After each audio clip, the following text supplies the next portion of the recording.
How much to start a self-storage business? Do you think self-storage is only for big investors? You'd be surprised how affordable it is to get into business. What's the real cost of building or buying a self-storage facility? I'll break it down step by step. Did you know you could start or build a self-storage business with very little money out of your pocket? I'll break it down in the video. By the end of this video, you'll know how much capital it'll take to buy or build a self-storage facility. Even if you're getting creative financing, a traditional loan, or building from the ground up, you'll know exactly what to do to get started.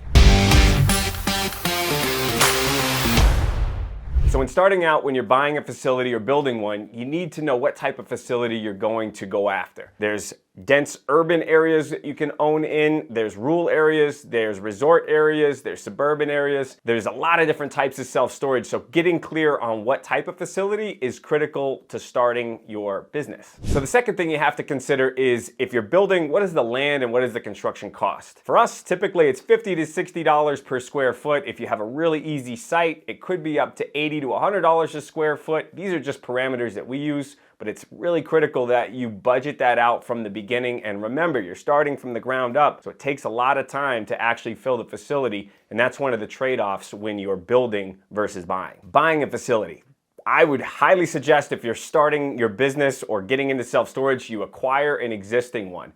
This is how I started in the business. One of my favorite strategies is buying an existing facility with current tenants paying, yet you see value add strategies. And one of my favorite value add strategies is expanding that facility. If you have extra land, you can expand it and double the size of the facility, but you're still cash flowing along the way with your existing tenants. Number 4, so now you know how much it costs to buy a facility, you know what strategy you're gonna use, but then you have to know how you're gonna pay for it. So that comes with debt. Typically, you're looking at a few different options when financing self-storage.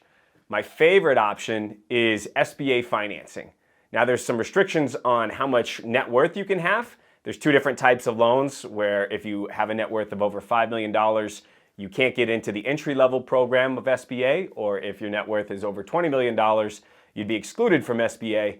But if you're just starting out and you don't have that problem, it is the best loan program to get into the business because you only need to put 10 or 15% down rather than 30 to 35% down with a traditional lender. Some of the other financing options are your local bank. So start talking to your local bank now and ask them, do you like self-storage as an asset class to lend on? And then the third option is institutional banks, the Wells Fargos, the Chases. These are gonna be very limited when you're starting out because they wanna lend on big facilities, and it's still an option, yet it's gonna require a large down payment, and they're typically gonna want you to have a track record in order to give you a loan. Number 5, you have to know your numbers. Operational cash flow. This is the heart of the business. My favorite thing to look at when you're starting or building a storage facility is how much revenue can I bring in? When I acquire a facility, I use a simple rule. It's called the 100 rule. So if a facility is generating $20,000 a month in gross revenue, meaning all the collections, all the cash that comes in and hits the bank account, I can typically pay right around 100 times that. So $2 million would be a good price or a fair price for that facility if it's bringing in $20,000 a month. Now remember, we're value add investors, and if you're starting out, I'm sure you are too, and you want to increase that. So you look at that as the current income that's coming in, and then anything that you can generate more from there each month, that's upside on the property.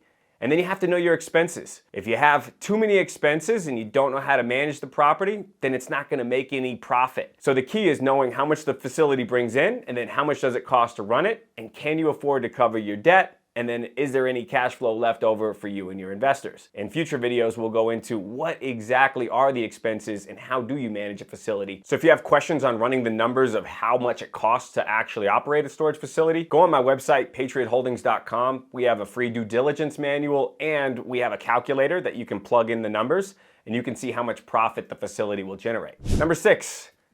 Break-even point and timeline. So everything always sounds good when you start a business or buy a new property, but remember, it's the real world. Bad things happen. Construction can take twice as long as you expect. The cost can be 30% more than you expect. The tenants may not pay or the business is not ran as efficiently as you thought.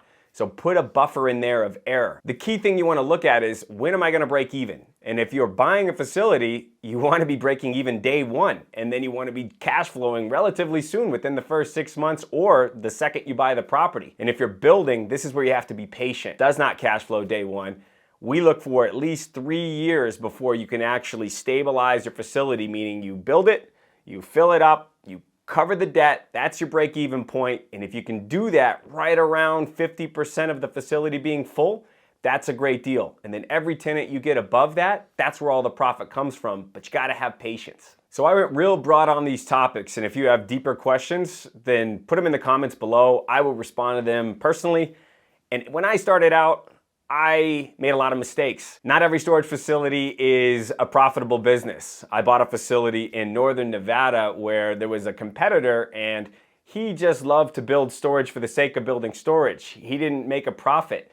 And it was a long road for me to make a profit on mine. He kept building and building and building. Every time that I tried to get a new tenant, he would build another building at a cheap cost, lower his rents, and take all the tenants from me. So I had to hold that asset for 6 or 7 years before I actually started to make significant profits. So it's really important not only knowing all of the costs and the timelines and the debt, but you need to know the demand in the market and the supply. Your biggest enemy in self-storage is supply. So what I mean is, if there's 10 facilities around you, there's a lot of competition. The less competition, the better the site, the better the investment. So look at what is the competition, and if there isn't any, that is a great site because you get to dictate your rates and you can continue to raise them and generate a lot of profit.